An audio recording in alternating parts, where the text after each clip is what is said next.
أما بعد فأعوذ بالله من الشيطان الرجيم بسم الله الرحمن الرحيم يا أيها النبي إنا أرسلناك شاهدا ومبشرا ونذيرا وداعيا إلى الله بإذنه وسراجا منيرا اللهم صل على محمد وعلى آل محمد وبارك وسلم وصل عليه سبحانك لا علم لنا إلا ما علمتنا إنك أنت العليم الحكيم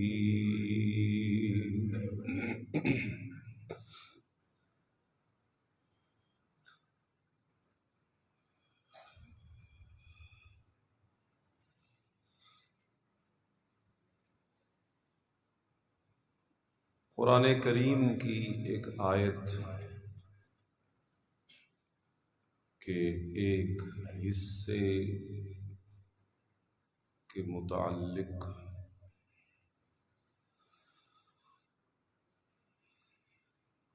جناب سیدنا محمد رسول اللہ صلی اللہ علیہ وسلم کی عظمت کے حوالے سے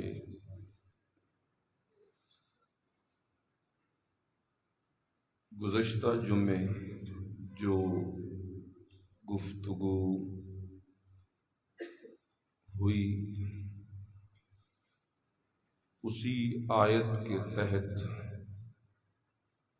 آج انشاءاللہ اسی کو تھوڑا آگے بڑھائیں گے۔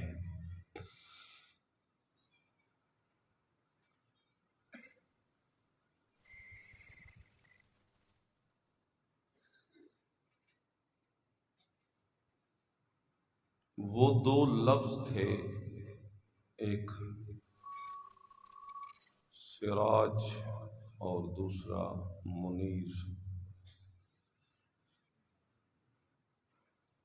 حضور کو میرے رب نے سراج منیر کہا۔ میں نے عرض کیا تھا کہ سراج سورج کو کہتے ہیں، منیر چاند کی صفت ہے، کیونکہ سراج میں صفت ہوتی ہے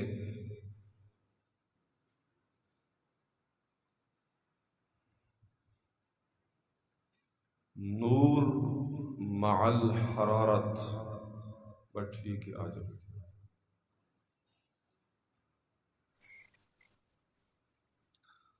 اور منیر میں ٹھنڈک ہوتی ہے، نور مع البرودت، یعنی ایک وسط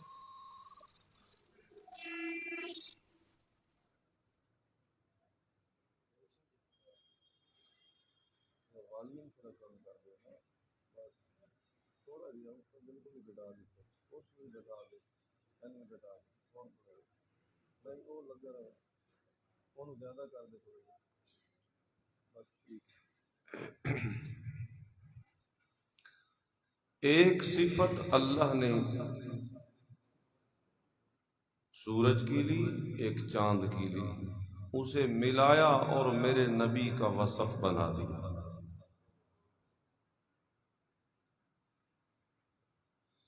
میں عرض کر چکا ہوں کہ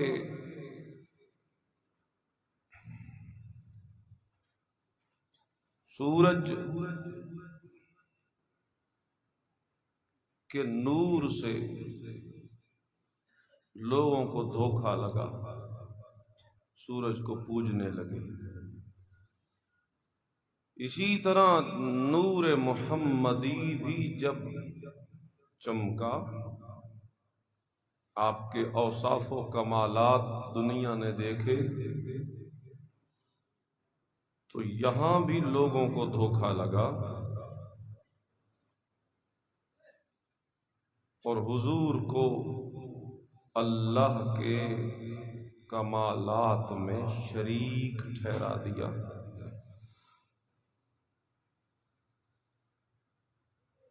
خدائی اوصاف نبوت میں مانے جانے لگے۔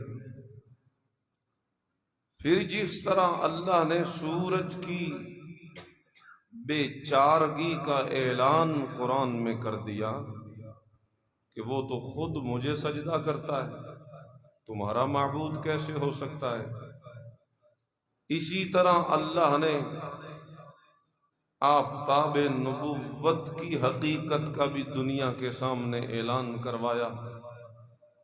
کہہ دیجئے میں جتنے شان والا ہوں پھر بھی اس کے باوجود انما انا بشر مثلکم، میں عبدیت سے باہر نہیں نکلا، پھر بھی انسان ہوں۔ اگرچہ تم اور میں برابر نہیں، لیکن انسان ہونے کے ناطے تو میں تم جیسا ہوں۔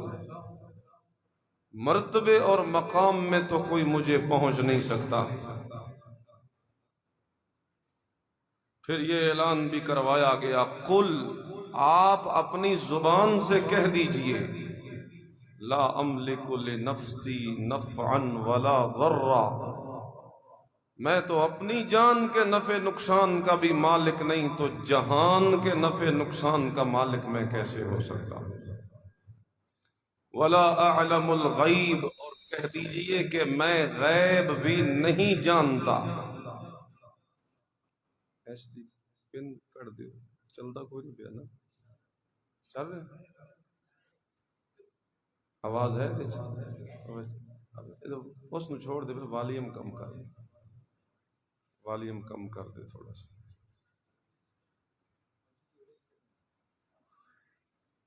تھوڑا سا والیوم کم کر۔ ولا اعلم الغیب، میں غیب نہیں جانتا، یعنی تم نے میرے کمالات دیکھ کر جو مجھے خدائی رتبے دینے شروع کر دیے ہیں، ایسی کوئی بات نہیں۔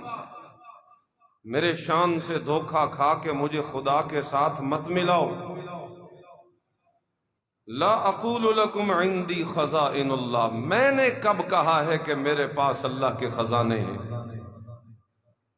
تم نے جو مجھ سے مانگنا شروع کر دیا ہے، میں تو خود اس کے در کا سوالی ہوں۔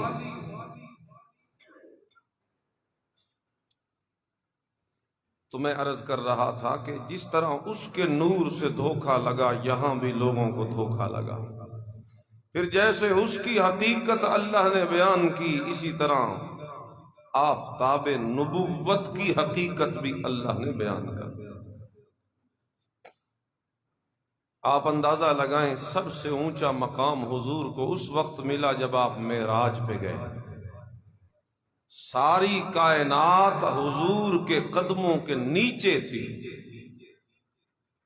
میرے نبی کے قدم اوپر تھے، لیکن وہاں جا کر بھی اللہ کہتے ہیں اوحا الی عبدہ ما اوحا، وہاں بھی اگر مجھ سے کلام ہوا تو اس وقت بھی میرا پیغمبر میرا بندہ تھا، عبدیت سے نہیں نکلے۔ یہاں سے نکلے تو سبحان الذی اسری بعبدہ، پھر بھی بندے تھے، وہاں پہنچے تو بھی بندے تھے، اور جب اللہ کے قرب میں پہنچے تو پھر بھی بندے تھے۔ یہ مانیے، یہ عقیدہ ذہن میں رکھیے۔ نور مصطفیٰ کی جھلک اتنی ہے، آپ اندازہ لگائیں، یہ جو ہندو ہیں یہ گائے کو پوجتے ہیں نا، اس میں کون سی خوبصورتی رکھی ہے کہ اس کو پوجنے لگ گئے؟ جو گائے سے دھوکہ کھا سکتا ہے، بتاؤ محمد الرسول اللہ کے چہرے سے دھوکہ کھا سکتا ہے کہ نہیں کھا سکتا؟ زیادہ چانس یہاں ہے، اس لیے اللہ نے واضح کر دیا، حسن جمال کمال میں آپ کو اعلیٰ بنایا ہے، لیکن اس کے باوجود آپ کا مقام عبدیت ہے، بندہ ہونا، خدا نہیں، بندہ۔ اللہ اکبر کبیرہ۔ پھر دو باتیں میں مزید آج عرض کروں گا اسی آیت کے تحت کہ حضور کو اللہ نے سراج کیوں کہا، کیا مشابہتیں ہیں آپس میں۔ آپ دیکھتے ہیں جس وقت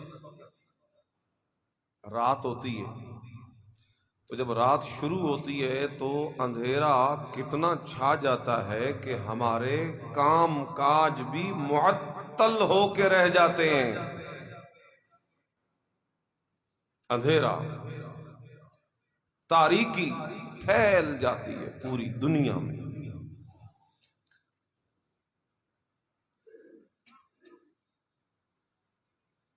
آفتاب تو صبح نکلے گا نا، رات ہوتی ہے تو اس آفتاب کے آنے سے پہلے تاریکی ہی تاریکی۔ ادھر دیکھیے میرے نبی کی نبوت، ابھی سورج میرے نبی کی نبوت کا طلوع نہیں ہوا کہ دنیا میں اندھیرا ہی اندھیرا ہے۔ پھر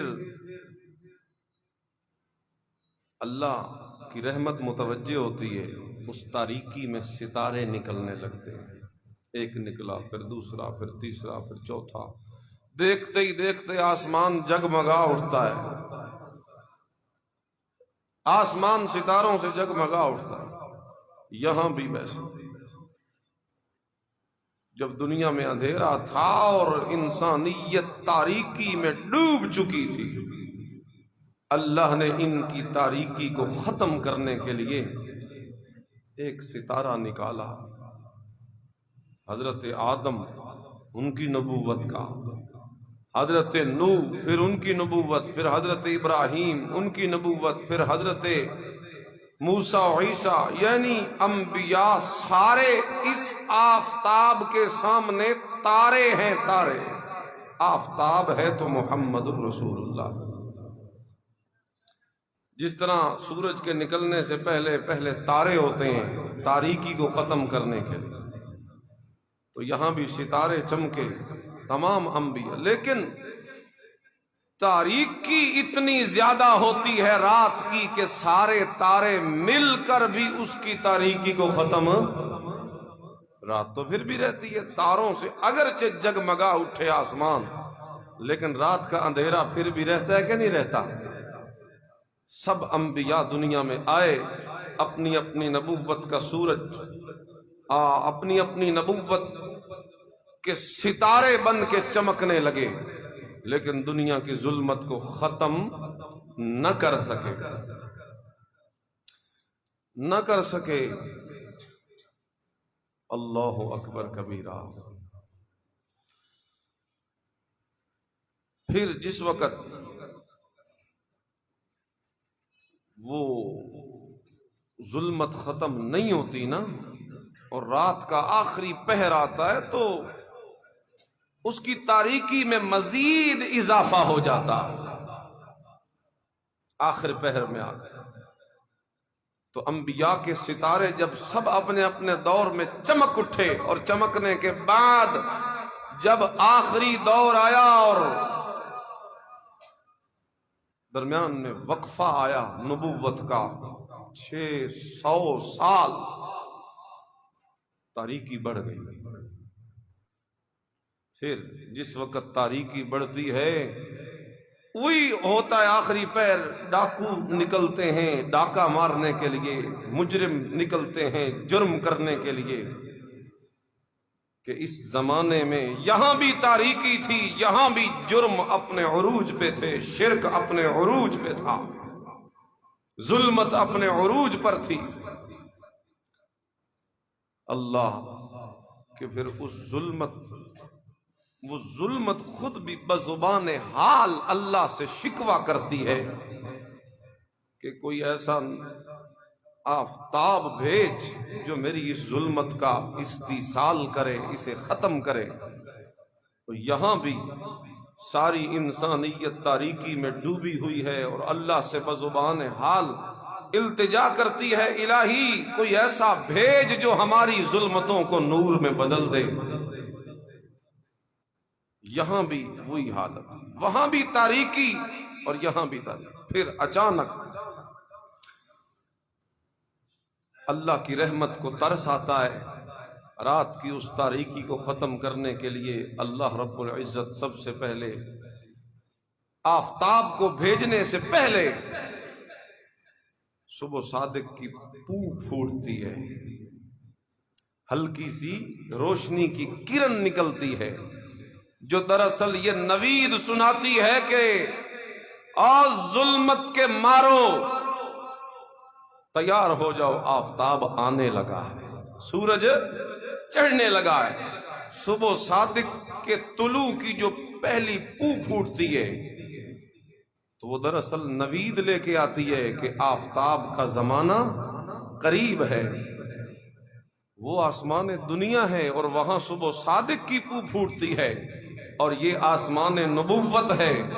جب یہاں ظلمت اپنے عروج پہ پہنچی تو یہاں بھی ایک پو پھوٹی، اور وہ کون سی تھی؟ وَإِذْ قَالَ عِيسَى ابْنُ مَرْيَمَ يَا بَنِي إِسْرَائِيلَ إِنِّي رَسُولُ اللَّهِ إِلَيْكُمْ مُصَدِّقًا لِمَا بَيْنَ يَدَيَّ مِنَ التَّوْرَاةِ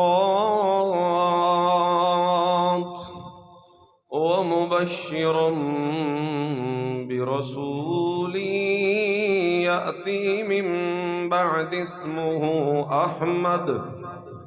ادھر پو پھوٹتی ہے صبح صادق کی اور خوشخبری لے کے آتی ہے، ظلمت میں ڈوبی ہوئی انسانیت تیار ہو جاؤ، آفتاب آنے لگا ہے۔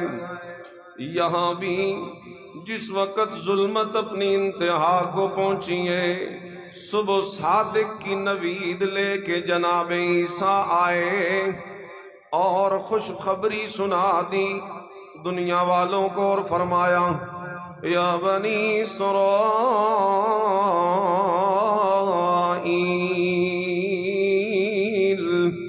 اے بنی اسرائیل تمہیں مبارک ہو، میں بھی آیا ہوں تمہارے پاس اللہ کا رسول بن کر، لیکن میری حیثیت صبح صادق کی ہے۔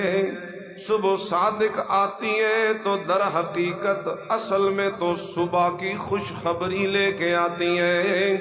صبح صادق روشنی نہیں کر سکتی، تھوڑا بہت اندھیرا کم تو ہو جاتا ہے لیکن صبح نہیں چڑھ سکتی، صرف وہ خوشخبری دینے کے لیے ہوتی ہے۔ میری حیثیت بھی یہی ہے، وَمُبَشِّرًا بِرَسُولٍ، میں بھی آیا ہوں تاکہ تمہیں خوشخبری دوں ایک ایسے رسول کی، یاتی من بعدی، جو آئے گا میرے بعد، اسمہ احمد، اور اس کا نام احمد ہوگا، بس اسی کی انتظار کرو، وہ آتا جائے گا اور دنیا میں آفتاب نبوت طلوع ہوتا جائے گا۔ تو جناب عیسیٰ کی آمد صبح صادق کی وہ پو ہے، پھوٹتی ہے جو آسمان دنیا میں۔ پھر جس وقت صبح صادق کی پو پھوٹتی ہے، یہ خوشخبری ہوتی ہے در حقیقت، پھر یہ رہتی ہے صبح صادق کتنی ہوتی ہے؟ 12 گھنٹے کے دن کے لیے صبح صادق تقریباً 1.5 گھنٹہ ہوتی ہے، 1.5 گھنٹے کا وہ پیریڈ ہوتا ہے صبح صادق کا۔ 12 گھنٹے کے دن کے لیے 1.5 گھنٹہ صبح صادق، اور یہاں بھی دیکھیے آفتاب نبوت بعثت نبوی سے لے کے قیامت تک کے اس دن کے لیے صبح صادق 650 سال لگاتی ہے۔ جناب عیسیٰ سے لے کر جناب محمد الرسول اللہ صلی اللہ علیہ وسلم کے آنے تک 650 سال کے عرصے میں گویا یہ صبح صادق کی طلوع ہوتی رہی، کیونکہ دن بہت لمبا ہے، کیونکہ اس نبی کی نبوت تو قیامت تک جانی ہے، یہ دن تو قیامت تک چڑھا رہنا ہے، اس لیے اس دن کے لیے صبح صادق 650 سال لگاتی ہے۔ پھر جس وقت صبح صادق ختم ہو جاتی ہے تو اس کے بعد طلوع آفتاب سے پہلے آسمان پہ شفق نمودار ہوتی ہے. شفق کہتے ہیں سرخی. یہ آسمان سرخ نہیں ہو جاتا جب سورج نکلنے لگتا ہے؟ یہ جو سرخی ہوتی ہے آسمان پہ پھیل جاتی ہیں یہ شفق کہلاتی ہیں. اور یہ نشانی ہوتی ہے کہ آفتاب بالکل قریب آ چکا ہے. یہ قریبی نشانی ہوتی ہے آفتاب کے نکلنے کی. اسی طرح آفتاب نبوت جب طلوع ہونے لگا اس سے پہلے بھی شفق نکلی، یعنی دنیا کے اندر عجیب و غریب واقعات رونما ہونے لگے.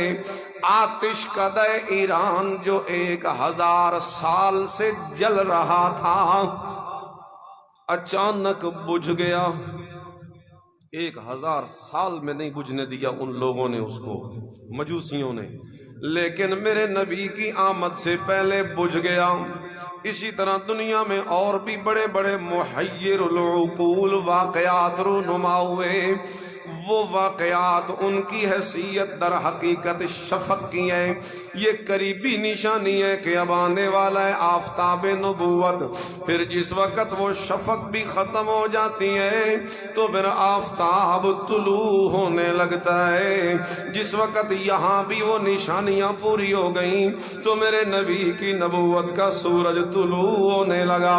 پھر جس وقت سورج طلوع ہوتا ہے تو سب سے پہلے نکلتا ہے تو اپنے نقطہ طلوع کو روشن کرتا ہے، یعنی اس کی روشنی صرف اسی جگہ پہ ہوتی ہے جہاں سے وہ نکل رہا ہوتا ہے. دائیں بائیں تو بالکل اندھیرا ہوتا ہے، چاروں اطراف میں تو اندھیرا ہوتا ہے، صرف نقطہ طلوع جو ہے وہ روشن ہو جاتا ہے.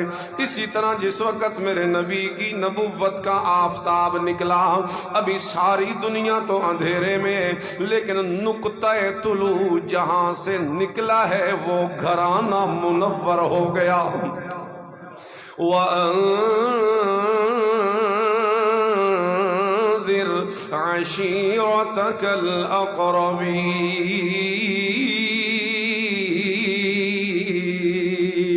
اے میرے نبی جی سب سے پہلا حکم آپ کے لیے یہ ہے کہ آپ دنیا میں سب سے پہلے اپنے قریبی رشتہ داروں تک اپنا نور پھیلائیں، یعنی پہلے اپنے خاندان کے لوگوں کو اپنے نور سے منور کریں. جس طرح یہ سورج نکلتا ہے تو طلوع والی جگہ کو روشن کرتا ہے پہلے پہلے، اسی طرح آفتاب نبوت بھی جب نکلا تو پہلے پہلے طلوع والی جگہ یعنی اپنے گھر کو روشن کیا، اپنے خاندان کو روشن کیا. میرے نبی کریم نے اپنے قریبی رشتہ داروں کو بلا کے اپنے گھر میں دعوت کا انتظام کیا. دعوت کا انتظام کرنے کے لیے 40 بندوں کو حضور نے بلایا، گوشت روٹی کھلائی میرے نبی نے، پھر بعد میں دودھ بھی پیش کیا گیا ان سب پر. لیکن آخر میں ابو لہب اٹھا اور کپڑے جھاڑ کے کہنے لگا اسی لیے تو نے ہمیں بلایا تھا. بڑے اول فول بک بک کے باہر نکل گیا، لیکن کسی نے بھی اس وقت نہیں مانا سوائے علی المرتضیٰ کے. علی اسی وقت میرے نبی کے دامن سے چمٹ گئے اور اسی وقت اسلام قبول کر لیا 10 سال کی عمر میں، اور میرے نبی کی صحابیت کا شرف حاصل کر لیا. ذرا دیکھیے نا پھر جس وقت نکلتا ہے تو نکلنے کے بعد جب تھوڑا سا بلند ہوتا ہے سورج تو پھر اپنے نقطہ عروج سے تھوڑا سا زیادہ روشنی پھیلاتا ہے، اپنے ماحول کو بھی روشن کر دیتا ہے. اسی طرح آفتاب نبوت جب نکلا، جب تھوڑا سا اور عرصہ گزرا، تھوڑی سی نبوت اور چمکی تو میرے نبی کریم کی نبوت کا نور جو ہے وہ پورے مکہ میں پھیل گیا، بلکہ مکہ کے اردا گرد بھی پھیل گیا. کیونکہ اللہ کریم قرآن کریم میں فرماتے ہیں لِتُنذِرَ أُمَّ الْقُرَىٰ وَمَنْ حَوْلَهَا اے میرے نبی کریم جی، اب آپ کا منصب یہ ہے کہ آپ ڈرائیں ام القری مکے والوں کو، ومن حولہا اور اردا گرد والوں کو۔ پھر میرے نبی نے آہستہ آہستہ اپنی نبوت کو پھیلانا شروع کیا ہے۔ پھر آپ دیکھتے ہیں پہلے تو نقطہ طلوع روشن ہوتا ہے، سورج بڑھتا ہے تو آس پاس کا علاقہ روشن ہو جاتا ہے، لیکن جس وقت بلند ہوتا ہے اس وقت پورے جہان کو روشن کر دیتا ہے۔ اسی طرح جب میرے نبی کی نبوت کا سورج بلند ہوا اس وقت کیا ہوا؟ اللہ کریم فرماتے ہیں تبارک الذی نزل الفرقان علی عبدہ لیکون للعالمین نذیرا۔ اے میرے نبی جی، اب آپ کی نبوت کا سورج پورے جہان میں نے چمکا دینا ہے، اس لیے میرے نبی کو نبوت بھی اللہ تعالیٰ نے ایسی ہی عطا فرمائی۔ جس طرح سورج چڑھتا ہے تو کرنیں پوری دنیا کو روشن کر دیتی ہیں، اسی طرح میرے نبی کی نبوت کا سورج چمکا تو پوری دنیا کو میرے نبی نے اپنے نور سے منور کر دیا۔ سراج منیرہ اس لیے کہا جو وصف اس سورج میں پائے جاتے ہیں وہ سارے وصف میرے نبی کے اندر بھی پائے جائیں۔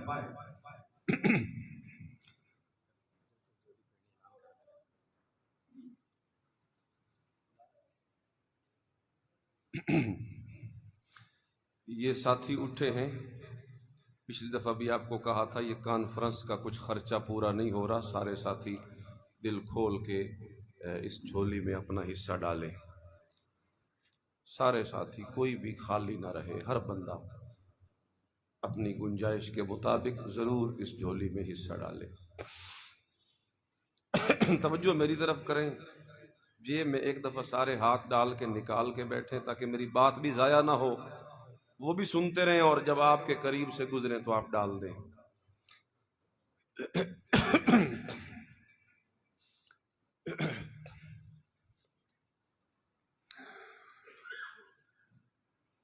پھر جس وقت نبوت کا آفتاب طلوع ہو جاتا ہے، اللہ ما ارسلناک الا کافۃ للناس۔ یہ سورج جو ہے اس کا نور تو عارضی ہے، فانی ہے، ایک نہ ایک دن تو اس نے ختم ہو جانا ہے، فنا ہو جانا ہے، اس پر بھی فنا آ جانی ہے، اس پر بھی، لیکن اس سورج سے زیادہ وصف اللہ نے آفتاب نبوت کے اندر رکھ دیے۔ میرے نبی کا نور ایسا لازوال ہے کہ تا قیامت چمکتا ہی رہے گا، تا قیامت چمکنے کے بعد عالم برزخ میں بھی چمکتا ہی رہے گا، عالم برزخ کے بعد عالم محشر میں بھی چمکتا ہی رہے گا، عالم محشر میں چمکنے کے بعد شفاعت کی صورت میں چمکتا ہی رہے گا، شفاعت کی صورت میں چمکنے کے بعد جنت کے دروازے پہ کھڑے امتیوں کا استقبال کرتے وقت بھی چمکتا ہی رہے گا۔ اس لیے یہ ایسا آفتاب نبوت ہے، اللہ تعالیٰ نے تو اسے دنیا میں اندھیرے مٹانے کے لیے بھیجا تھا۔ آج ہماری کتنی بدبختی ہے کہ ہم نے اس آفتاب نبوت کے اوپر پردے ڈال دیے اور نظریں ہماری غیروں کی طرف، اس آفتاب پر ہم نے ڈال دیے پردے، اس سے ہم کچھ نور نہیں لے رہے، جنہوں نے لیا وہ تو چمک گئے، خود نہ تھے جو راہ پر اوروں کے ہادی بن گئے،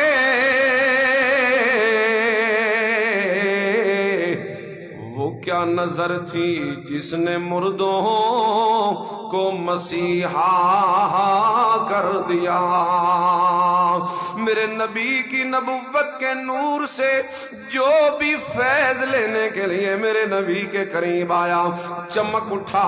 پہلے تو اسے دنیا جانتی پہچانتی بھی کوئی نہ تھی، لیکن جس وقت میرے نبی کی نبوت سے فیض پایا بڑے بڑے چور اور اچکے اور ڈاکو بڑے بڑے پرہیزگار بن گئے، قبروں کے مجاور اللہ تعالیٰ کے لیے فی سبیل اللہ کے مجاہد بن گئے.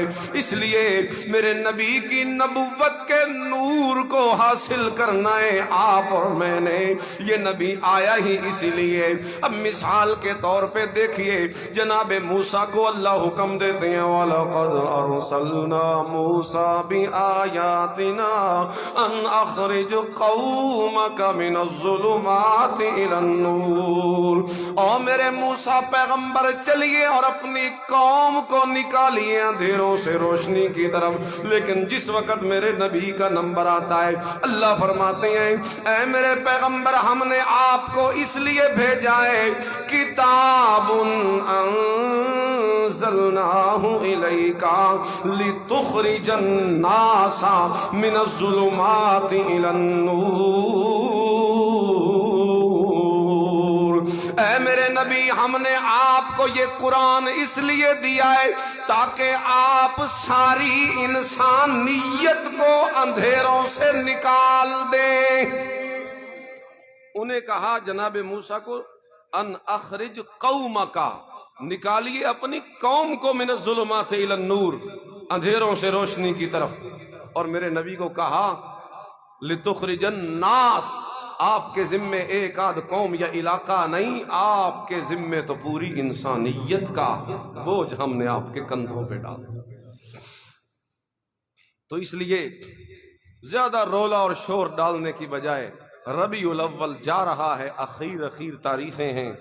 پیغام ربیع الاول کا اصل میں یہ ہے کہ ہم اس آفتاب نبوت سے کرنے اور نور لے کر اپنی زندگی کو چمکائیں. ہم اندھیروں میں کیوں ہیں؟ پہلے لالٹینیں تھیں چھوٹی موٹی، چھوٹے چھوٹے چراغ تھے، وہ تو بجھ گئے سب کی نبوت کے. ہمارے پاس تو آفتاب آ گیا، تو ہم پھر کیوں اندھیروں میں؟ اس کی وجہ پتہ کیا ہے؟ اپنے خورشید پہ پھیلا دیے سائے ہم نے اور مانگتے پھرتے ہیں اغیار سے مٹی کے چراغ. اپنا سورج ہے اس پہ ہم نے پردے ڈال دیے اور غیروں کی نقالی کرتے پھرتے ہیں یہودیوں عیسائیوں کی. کیا یہاں طریقہ نہیں ہے زندگی گزارنے کا؟ ادھر تو تب دیکھیے جب یہاں نہ ہو. اللہ کہتے ہیں لَقَدْ كَانَ لَكُمْ فِي رَسُولِ اللَّهِ أُسْوَةٌ حَسَنَةٌ. ایک ایسا بہتر نمونہ تمہیں دے دیا میں نے اپنے نبی کی زندگی میں، جس نبی کی نبوت کے اور اسوہ حسنہ میں اتنی جامعیت ہے. شریعت کے آکام تو ایک طرف رہ گئے، شریعت کے بڑے بڑے آکام کے علاوہ جو چھوٹی موٹی باتیں ہیں اس نبی کی نبوت میں، دین میں، اسلام میں، اسوے میں، وہ ساری چیزیں ان کے لیے رہنمائی موجود ہے. مثال کے طور پہ یہ اب حکم ہے نا طہارت اور پاکی کیسے حاصل کرنی، استنجا. آپ اندازہ لگائیں شریعت میں اس کے بھی حکم ہے. ایک دفعہ نا حضرت سلمان فارسی کے پاس کچھ مشرکین آ گئے. حدیث ہے ابن ماجہ کتاب الطہارہ میں. سلمان فارسی کو آگے کہنے لگے انی ارا صاحبکم یعلمکم کل شیء حتی الخراء. ہم دیکھتے ہیں تیرے صاحب تیرے نبی محمد کو، وہ تو چھوٹی چھوٹی چیزیں استنجے کی بھی تمہیں بتاتا ہے. یعنی مذاق اڑایا بھئی یہ کوئی باتیں ہیں بتانے کی. حالانکہ یہ جامعیت ہے اسلام کی کہ اسلام نے کسی پہلو کو چھوڑا، لیکن یہ جامعیت بھی اتنی زیادہ ہو گئی کہ کج فہم قسم کے لوگوں کے لیے اعتراض کا موقع بن گیا. تو سلمان فارسی نے آگے کہا تو کیا ہے؟ اجل ہاں کیوں نہیں. دیتے ہیں ہمیں وہ حکم، امرنا اللہ نستقبل القبلہ، وہ ہمیں کہتے ہیں کہ استنجے کے وقت قبلے کی طرف منہ نہ ہو، قبلے کی طرف منہ نہ ہو۔ صرف ایک سمت ہے، لوگ مسئلہ پوچھتے ہیں استاد جی باقی سمتوں کا، نہیں، صرف ایک سمت سے منع ہے، بس قبلے سے منع ہے۔ انج تبت اتنے آستانے نہیں تھے، تسی بے شک پورا ہے گول چکر لا لو، ہر پاسے کوئی نہ کوئی آستانہ تو ہونا ہی ہونا ہے۔ اس واسطے کوئی کہے گا میرے آستانے کی طرف منہ نہ کر، کوئی کہے گا ادھر نہ کر، کوئی کہے گا ادھر بغداد ہے، کوئی کہے گا ادھر پیر سیال ہے، کوئی کہے گا ادھر فلاں ہے فلاں، تو پھر آستانے تو بڑے، ایک ہی آستانہ ہے جس کی طرف منہ کر کے قضاء حاجت کے وقت بیٹھنا منع ہے۔ تو ہمیں وہ حکم دیتے ہیں کہ 3 ڈھیلوں سے کم استعمال نہ کرو، یعنی صحیح پاکی اختیار کرو۔ ہمیں وہ حکم دیتے ہیں کہ ہم پاکی حاصل کریں، یعنی اتنی چھوٹی چھوٹی چیزوں کے متعلق بھی شریعت میں حکم ہے۔ تو کیا خیال ہے تجھے مجھے زندگی گزارنے کا طریقہ کوئی نہیں دیا؟ دکان کیسے چلانی ہے کیا نبی نے نہیں بتایا؟ گھر میں کیسے رہنا ہے کیا حضور نے نہیں بتایا؟ شادی کیسے کرنی ہے کیا حضور نے نہیں بتایا؟ میت ہو جائے، تعزیت کا موقع ہو، غمی کا موقع ہو، کیسے بھگتانا ہے کیا نبی نے نہیں بتایا؟ ہر چیز سنت میں موجود ہے، لیکن بدقسمتی کہ اپنے خورشید پہ پھیلا دیے سائے، ہم نے پردے ڈال رکھے ہیں، اور رسمیں رواج، کبھی ہندوؤں کی رسم، کبھی یہودیوں کی رسمیں، کبھی عیسائیوں کی رسمیں، کبھی کسی کی اور کبھی کسی کی۔ کتنی بدبختی ہے کہ اتنا چراغ ہمارے پاس موجود ہے اور ہمارا منہ کبھی ادھر لگا ہوا ہے اور کبھی ادھر لگا ہوا ہے۔ اس لیے سیرت النبی کا جو اصل مقصد ہے نا وہ یہی ہے کہ لوگوں کو پیغام مصطفیٰ کی طرف متوجہ کیا جائے۔ بہرحال میں نے کچھ باتیں عرض کر دی ہیں، آج میری کچھ طبیعت ٹھیک نہیں تھی جس وجہ سے میں آپ کے مزاج پہ شاید پورا نہیں اترا۔ بہرحال گزارش یہ ہے 1-2 اعلان سنیں۔ ایک پہلا اعلان تو یہ ہے کہ آج رات مغرب کی نماز کے بعد مسجد معاویہ سرگودا میں ہمارے استاذ محترم ہیں علامہ عطا اللہ بندیالوی صاحب، ان کی جو مسجد ہے جامع مسجد معاویہ، وہاں آج ختم نبوت اور عظمت صحابہ کانفرنس ہو رہی ہے، پوری ضلعی سطح پہ بہت بڑی کانفرنس ہے۔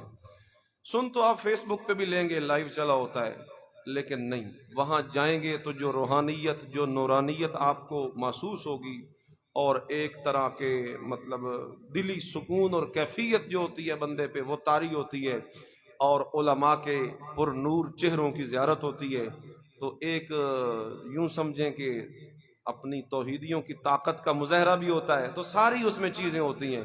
تو ان کو آپ مد نظر رکھ کے کوشش کریں گے، سارے احباب جو فارغ ہیں وہ ضرور کوشش کریں گے کہ مغرب کے وقت وہاں سرگودا واٹر سپلائی روڈ پہ ان کی مسجد ہے، مشہور مسجد ہے معاویہ مسجد، یہ اشتہار بھی لگا ہوا ہے، ہم نے بھی انشاءاللہ سب نے جانا ہے، میں نے وہاں کچھ تھوڑا بہت وقت گفتگو بھی کرنی ہے، تو آپ کو بھی میں دعوت دے رہا ہوں کہ آپ سارے تشریف لے آئیں، بہت آپ کا ایمان منور ہوگا آج رات۔